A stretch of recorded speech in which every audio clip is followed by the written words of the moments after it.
నమస్తే అండి. నా పేరు Lavanya. Welcome back to Bhimavaram special kitchen. ఈరోజు నేను మీకు హరియాలీ వెజ్ పులావ్ని ఎలా తయారు చేసుకోవాలో చూపిస్తున్నానండి. పాలకూర అంటే అస్సలు ఇష్టపడలేని వాళ్ళకి ఇలా చేసి పెట్టండి. అస్సలు దీంట్లో పాలకూర వేసామా అనే డౌట్ కూడా రాదు. ఎందుకంటే అన్ని ఆకుకూరలో పాలకూర చాలా చాలా హెల్దీ. మరి దీని ప్రిపరేషన్ ఏంటో చూసేద్దామా? ముందుగా ఒక బౌల్లోకి ఒక గ్లాస్తో బాస్మతి రైస్ కానీ నార్మల్ రైస్ కానీ తీసుకుని దీన్ని ఒక 3 సార్లు శుభ్రంగా కడిగేసుకుని ఆ తర్వాత నీళ్లు పోసుకుని దీన్ని కనీసం ఒక గంట పాటైనా నానబెట్టుకోండి. ఒకవేళ టైం లేకపోతే నానబెట్టుకుని నెక్స్ట్ స్టెప్ అయినా కూడా చేసేసుకోవచ్చు. ఆ తర్వాత స్టవ్ని ఆన్ చేసుకుని ఒక ప్యాన్ కానీ కడాయి కానీ పెట్టుకుని 2 గ్లాసుల నీళ్లు పోసుకుని హై ఫ్లేమ్లో పెట్టుకుని ఈ నీళ్ళని మరగనివ్వండి. ఈ విధంగా మరుగుతున్నప్పుడు దీంట్లోకి మీడియం సైజులో ఉన్న ఒక పాలకూర కట్టను తీసుకుని దీంట్లోకి వేసుకోండి. ఒకవేళ మీరు వేసిన నీళ్లు సరిపోకపోతే అంటే ఈ పాలకూర ఇంకా పూర్తిగా మొలకకపోతే మరొక గ్లాస్ కానీ నీళ్లు పోసుకుని దీన్ని 5 నిమిషాల పాటు మీడియం ఫ్లేమ్లో మరగనివ్వండి. ఈలోపు మరొక బౌల్లోకి ఐస్ క్యూబ్స్ని వేసుకుని అలానే ఒక గ్లాస్ నీళ్లు పోసుకుని రెడీగా పెట్టుకోండి. 5 నిమిషాలు అయిన తర్వాత ఈ వేడి నీళ్ళలో ఉన్న పాలకూరని తీసుకుని కూల్ వాటర్లోకి యాడ్ చేసేసుకుని జస్ట్ 1 నిమిషం అటు ఇటు తిప్పేసుకుని ఆ తర్వాత ఈ కూల్ వాటర్లోంచి ఈ పాలకూర జాగ్రత్తగా వాటర్ లేకుండా తీసుకుని ఒక మిక్సీ జార్లోకి ఇదంతా కూడా ట్రాన్స్ఫర్ చేసేసుకోండి.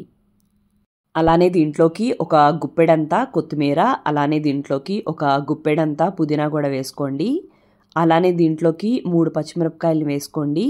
అలానే దీంట్లోకి ఒక 2 అంగుళాల అల్లాన్ని ముక్కలా కోసుకుని వేసుకుని అలానే 6-7 వెల్లుల్లిపాయలు, అలానే దీంట్లోకి 3-4 లవంగాలు, చిన్న దాల్చిన చెక్క ముక్క కూడా వేసుకుని ఇదంతా కూడా మెత్తని పేస్ట్ లాగా అంటే ఈ విధంగా గ్రైండ్ చేసుకుని పక్కకు పెట్టుకోండి. ఆ తర్వాత స్టవ్ని ఆన్ చేసుకుని ఒక కుక్కర్ని పెట్టుకుని దాంట్లోకి 1 టీ స్పూన్ అంత నెయ్యి అలానే 2 టీ స్పూన్ అంత నూనె వేసుకుని అది వేడెక్కిన తర్వాత దీంట్లోకి ఒక మరాఠీ మొగ్గ, ఒక అనాస పువ్వు, చిన్న దాల్చిన చెక్క ముక్క, 2 లవంగాలు, అలానే ఒక పెద్ద యాలుక అంటే నల్ల యాలుక అంటారండి, దాన్ని కూడా వేసేసుకోండి. అలానే దీంట్లోకి 2 బిర్యానీ ఆకులు కూడా వేసుకోండి. పెద్దవి అయితే కనుక 2 ముక్కలుగా చేసుకుని దీంట్లోకి వేసేసుకోండి. అలానే దీంట్లోకి ఒక జాపత్రి కూడా వేసుకుని అలానే దీంట్లోకి 2 యాలుక్కాయలు కూడా వేసేసుకుని ఆ తర్వాత దీంట్లోకి 5-6 మిరియాలు, 1 టీ స్పూన్ అంతా షాహీ జీరాను కూడా వేసుకుని వీటిని జస్ట్ ఒక 30 సెకండ్ల పాటు వేగిస్తే సరిపోతుంది. అలానే దీంట్లోకి ఒక గుప్పెడంతా జీడిపప్పులు కూడా వేసుకుని ఈ జీడిపప్పులు గోల్డెన్ కలర్ వచ్చేంత వరకు ఫ్రై చేసుకోండి.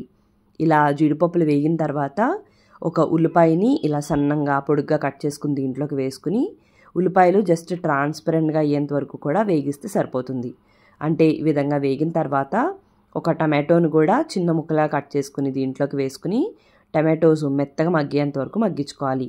టమాటోస్ ఫాస్ట్గా మగ్గాలి అంటే 1 టీ స్పూన్ అంత ఉప్పు వేసుకుని వీటిని మగ్గించుకుంటే తొందరగా మగ్గిపోతాయి అన్నమాట. టొమాటోస్ని మనం గరిటెతో స్మాష్ చేస్తే అవి ఈజీగా స్మాష్ అయిపోతే కనుక టమాటోస్ మగ్గిపోయినట్టండి. అప్పుడు దీంట్లోకి మనం ముందుగా రెడీ చేసి పెట్టుకున్న గ్రీన్ పేస్ట్ అంతా వేసుకుని 1/2 టీ స్పూన్ అంత పసుపు కూడా వేసేసుకుని ఇదంతా కూడా బాగా వేగి మంచి వాసన వచ్చేంత వరకు కూడా దీన్ని సిమ్లో పెట్టుకుని వేయించుకోండి. ఒక 3-4 నిమిషాలకి దీంట్లోంచి మంచి అరోమా వస్తూ ఉంటుందండి. అలానే మనం వేసిన దాని మీద కొద్దిగా ముద్దలా అవుతుంది. అప్పుడు దీంట్లోకి మనం ఏ గ్లాస్తో అయితే బియ్యాన్ని నానబెట్టుకున్నామో అదే గ్లాసున్నర దాకా కూడా నీళ్లు పోసుకోండి. నీళ్లు గ్రీన్ కలర్లో ఉన్నాయి ఏంటనుకోవద్దు, నేను మిక్సీ జార్లో వేసుకుని నీళ్లు వేసుకున్నాను కాబట్టి అట్లా గ్లాసులో పడే నీళ్లు గ్రీన్ కలర్లో పడ్డాయి. అలానే దీంట్లోకి తగినంత ఉప్పు వేసుకోండి. అలానే కొద్దిగా కొత్తిమీర, కొద్దిగా పుదీనా వేసుకోండి. ఉప్పు మనం చెక్ చేస్తున్నప్పుడు లైట్గా ఉప్పుగా ఉంటే కనుక పర్ఫెక్ట్గా సరిపోయినట్టు. హై ఫ్లేమ్లో పెట్టుకుని ఇలా మరగనివ్వండి. ఇలా మరగడం స్టార్ట్ అయిన తర్వాత ముందుగా నానబెట్టుకున్న రైస్ని వాటర్ లేకుండా తీసేసుకుని రైస్ మాత్రమే కూడా దీంట్లోకి వేసుకుని మరొకసారి అటు ఇటు కలిపేసుకుని కుక్కర్ మూత పెట్టేసుకుని హై ఫ్లేమ్ మీద 2 విజిల్స్ రానివ్వండి. విజిల్స్ వచ్చేసిన తర్వాత స్టవ్ మించి కుక్కర్ని పక్కకు తీసేసుకోండి. ఆ తర్వాత వేపర్ మొత్తం పోయి కుక్కర్ మూత వచ్చేసిన తర్వాత తీసుకుని చూసుకుంటే మనకి పర్ఫెక్ట్గా హరియాలీ పులావ్ రెడీ అయిపోతుందండి. కావాలంటే దీన్ని మీరు నార్మల్ రైస్తో కూడా ట్రై చేయొచ్చు. నార్మల్ రైస్తో అయితే 1-2 గ్లాసులు నీళ్ళని పోసుకోండి. ఇప్పుడు వేడివేడిగా సర్వ్ చేసుకోండి. అలానే పిల్లలకి లంచ్ బాక్స్లో కూడా చేసి పెట్టొచ్చండి, చాలా ఇష్టంగా తింటారు. మనకి మార్నింగ్ హడావుడి అవుతుంది అనుకుంటే గ్రీన్ పేస్ట్ని నైటే చేసుకుని ఫ్రిడ్జ్లో కూడా పెట్టుకుని మనం మార్నింగ్ ఈ పులావ్ని రెడీ చేసుకోవచ్చు.